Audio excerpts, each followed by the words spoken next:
Hello and welcome. My name is Angie Holden and I'm the blogger behind the Country Chic Cottage. Today we're going to talk about tapered sublimation blanks that come with curved sublimation templates and how to use those properly. I'm even going to show you how to make your own sublimation template if whatever product you're using does not come with one. So for this project I'm going to use some sublimation shot glasses.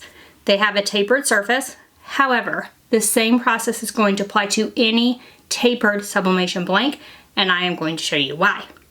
Now for this project I'm going to use these shot glasses and I'm going to put a happy birthday design on them. That design is available for free in the description below this video, so head there, sign up for my email newsletter, and you will get the design delivered straight to your inbox. Let's start with talking about why it is important to use the template itself and curve your design when working with blanks such as a shot glass. So let's take a look at an example. I'm going to use this sublimation shot glass blank for a majority of this tutorial. It is tapered. I did want to note that the same process is applicable for other tapered blanks as well. So I have a tumbler here that's tapered all the way down. This version, this part is very tapered. Wherever you have a taper on your sublimation blank could be an issue and you might want to use this tutorial. Let's first look at what that issue is. So this is a piece of paper, 1 inch wide, and it is cut perfectly straight. Cut it with a paper cutter. So if I was to take this sublimation shot glass blank and hold this paper tight to the surface and wrap it around, you can see maybe that there could be a problem. So the paper would not line up with each other because the blank itself is tapered. Now this is a fairly significant taper. If you have something like this, it is still tapered. And if I hold this tight to the surface, this end is here, this end is here, they would not line up at all. Again, with this version, this bottom is very tapered. And if I was to hold this flat to the surface, wrap it around, the ends do not line up. So as you apply this to the surface and you hold it flat to the surface, it curves up around the surface instead of going around straight. So if you had something more like this, where it is a straight surface, when you wrap it around and hold it to the surface, the ends would in fact line up once you wrap them all the way around. So that is why tapered blanks can be an issue. Your design won't be straight on the surface. So where you purchase your blank may already have a tumbler template. If they do have that, you can skip this first portion of the tutorial where I will be making a template. If, however, you don't have a template or want to check the template size of what you have purchased, this is how you would do that. So I like to use this kind of tape measure here where I can wrap it around. We're going to wrap it around the top first, and you want to put this top portion as close as you can get it to the top and hold it as tight as you can. It will slightly slip off if you tighten it too much because everything is tapered, but you want to get a measurement here. And what I estimated was 6 3/16. I'm going to go ahead and write that down as the measurement around the top. So again, I want to get it as close to that bottom as I can get it and pull it tightly.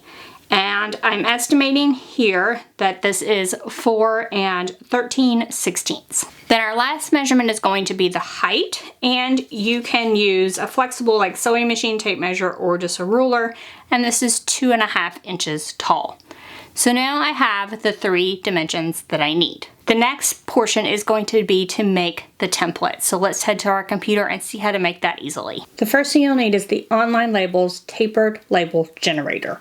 You can search for tapered in the search bar on the main website, or I will link to specifically this page in the description below this video. We're going to make sure this is in inches, and then you are going to put your measurements in here. So I'm going to put 6.1875. Now this is 6 3/16. How did I get that number? I took my calculator and for the 3/16, you divide 3 divided by 16, and that's 0.1875. And then you add the 6 inches, 6.1875. Bottom would be 4.8125. The height is 2.5 inches, and I want it to cover 100% of the way around. Now, because this is a label generator, it does have various options, but I want it to cover all the way. I don't want any corner radius, so I'm going to put 0. And I don't need any container outline because technically I'm not using this for a label. Then we're going to click Generate Template. And as you can see, it made me a tapered template. Now you'll just hit download this label. You might have to put your email address into a box in order to get your download. Then I do recommend that you print that template. So I printed that PDF file so I can check the size. So I want to make sure that this is the right size. So I went ahead and cut out around the outside edge. And then I can use this and wrap it around my blank and see if it fits. And now if I hold this template close to the surface, you can see that it wraps around straight and it's lining up on the ends. Now, I am not going to make a full wrap shot glass. If I was, I might want to adjust this template a little bit because if I pull it as tight as I can, I'm getting a little gap here at the ends. So I would go back and adjust the template just slightly to fill in that gap and keep testing. Once you have a template you're happy with, lay it out flat and measure from this corner to this corner. Mine is about 6 inches.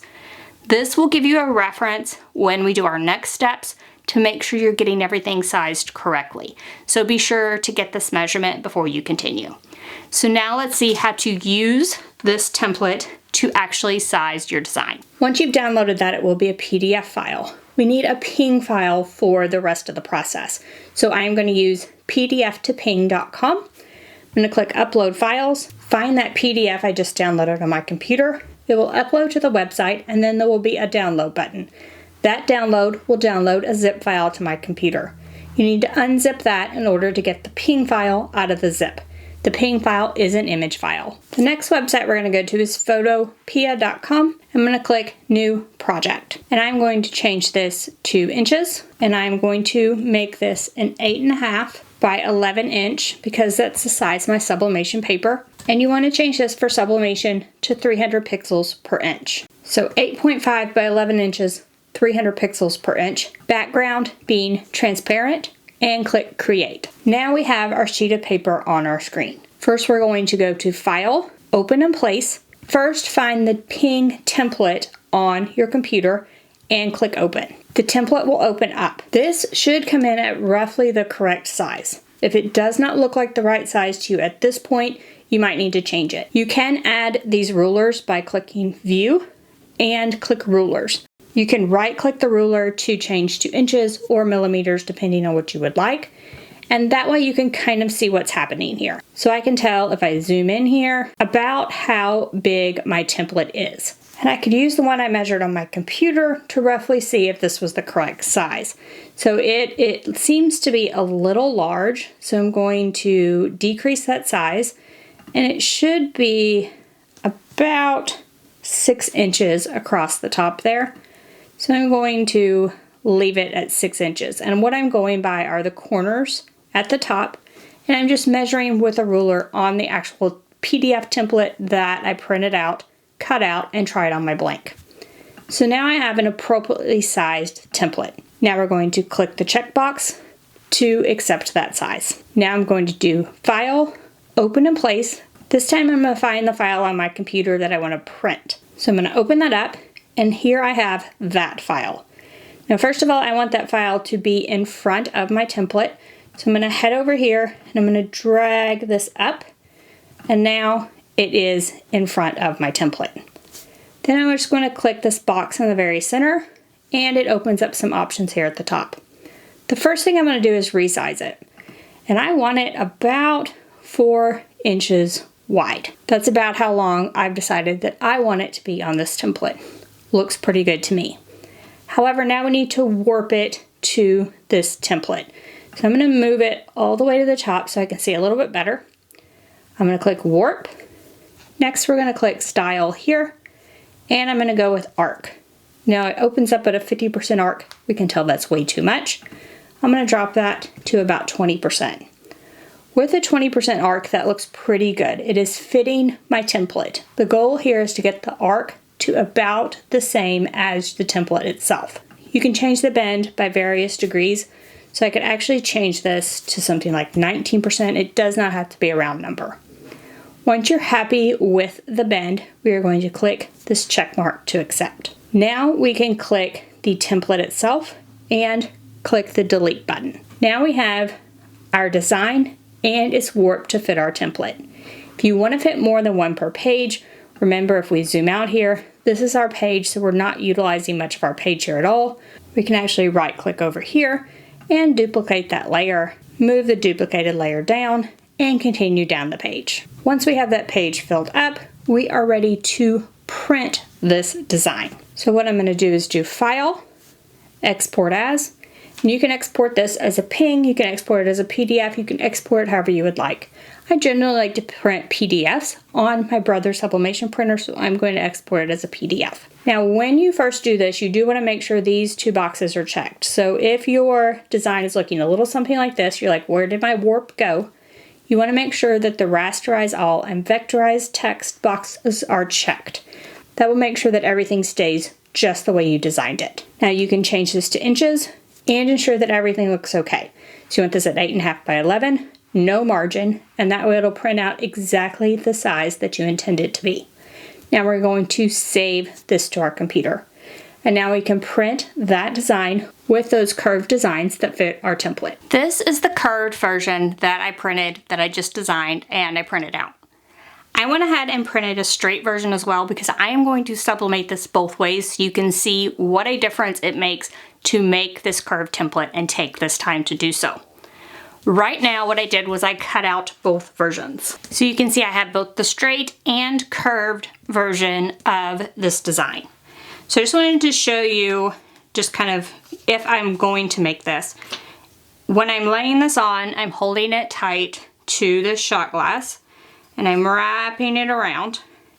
And you can see that this end and this end are going to be way off from one another for the straight version. When I took my time, I made my template, I warped my design. Now I'm going to set this on. I'm pulling it as tight as I can across that surface, and you can see that my design is going to line up. That means the design is going to be straight on my shot glass. So it does seem a little counterproductive, but I hope that this video convinces you that it's totally needed, because even though this is curved, once you put it on this tapered surface, it will result in a straight design. So let's go ahead and sublimate these shot glasses, and then you can see the results for yourself for both printing the design straight and modifying it to a template. I like to do this process on a heat-resistant mat. I started by cleaning my blanks well with the lint roller. You could also use rubbing alcohol and a lint-free cloth. Then you want to apply your design. You want to make it as tight as possible onto the surface and use heat-resistant tape to hold it into place. Once your design is in place, you will need something to apply pressure because we're going to use the sublimation oven for these. To apply pressure to my designs, I am using a sublimation shrink wrap. I didn't have one exactly the size for this, so I cut a longer version in half, and I used a heat gun to shrink it. I held the shrink wrap on one side because it was pretty large for this shot glass. It does work well, but holding it on one side seems to be a little bit easier. Then apply the heat. As you apply the heat, the shrink wrap will shrink to the shot glass and hold everything really tight to the surface. I shrunk it as much as I could, getting as many wrinkles out as possible. Then once that was done, you can add it to your sublimation oven. I'm doing 390 degrees for 8 minutes, and that seemed to work well for this particular shot glass. I will link to where I purchased the shot glass in the description below this video. Once that time is up, I remove the shot glasses with heat-resistant gloves and put them on a heat-resistant mat. The shrink wrap removes better if you do it when your blanks are as hot as possible. So use heat-resistant gloves and remove your sublimation shrink wrap. Here I'm using scissors, I'm using a weeding hook. You can also use wood tools to scrape off anywhere that the shrink wrap might have stuck. The shrink wrap may stick as it cools. You can also use your heat gun to apply to the surface and heat that back up so it removes easier. Once the shrink wrap has been removed, then you can remove your sublimation print and peel back to reveal your design on your sublimation shot glass. Here are the finished results for my shot glasses. So first let's take a look at the one that I used, the curved template. So with the curved template, the design is very straight on the shot glass itself. It aligns with the bottom, the wording is straight, And if I was to look from this angle, here's a set of balloons. Right across from there is a set of balloons. So the design ended up being very straight on the surface, and I am very pleased with how it turned out. Now for this version, I just used a straight sublimation print, so I did not warp the design at all. So let's take a look at the differences. This design is definitely crooked on the surface of the sublimation shot glass, with the design being higher on this side, lower in the middle, and on this side, and it kind of swoops around. So it is high on this side, swoops down, and then is high on this opposite side. So for this version, I'm not happy with the way it looks at all. Like, it just does not look professional. Whereas when I took my time, used my template, I got a very professional looking sublimation result. So now I have a shot glass, and it has a straight design because I curved it before I actually put it onto my sublimation blank. Now, this does seem like it's very odd, right? So I curved and warped my design in order to put it on a sublimation blank to make it straight. But you saw in this video, I hope, of why that is the case. When you use those straight designs and pull them close to that surface on this tapered design, it will tend to either rise or fall across the taper of your blank. And you don't want that. So for this design, I wanted straight words, so I needed to warp my design in order to do that. So this is helpful if you have a design that needs, to be straight. Words, lines, anything like that. Anything that you want to wrap all the way around, and it is important for the orientation, you would want to use this method. If the orientation really doesn't matter, it's just kind of a random pattern, you can probably print it out larger than the template itself and just kind of wrap it, and don't worry about the warp feature if you don't want to. Now, I find that the process I used in this video is the easiest method, and it uses all free programs in order to do what I did. So the warping, creating the template, everything was free. Now, I have worked very hard to develop this process with all of these free programs, because what I tend to use when I'm working with sublimation blanks like the shot glass is Photoshop. So Adobe Photoshop will do the same thing. However, it is a paid program, and not everyone has that monthly fee to pay to Adobe in order to have Photoshop access. So yes, there are other programs on the market that will do what I just showed you. There are other ways to do this. However, I did find the process that I went through in this video the easiest process that I could find for you. So hopefully this helps you if you have those tapered sublimation blanks, those curved sublimation templates, and helps you use them properly so you get the best sublimation results possible. Now, if you have any questions about anything I've covered, drop down in the comment section, ask away. If you liked this video and helped you, give us a thumbs up. And if you haven't already, head on over to our YouTube channel, hit that subscribe button. We have videos just like this one every single week, and trust me, you don't want to miss any of those. So thank y'all so much for joining me, and I'll see you next week. Bye-bye.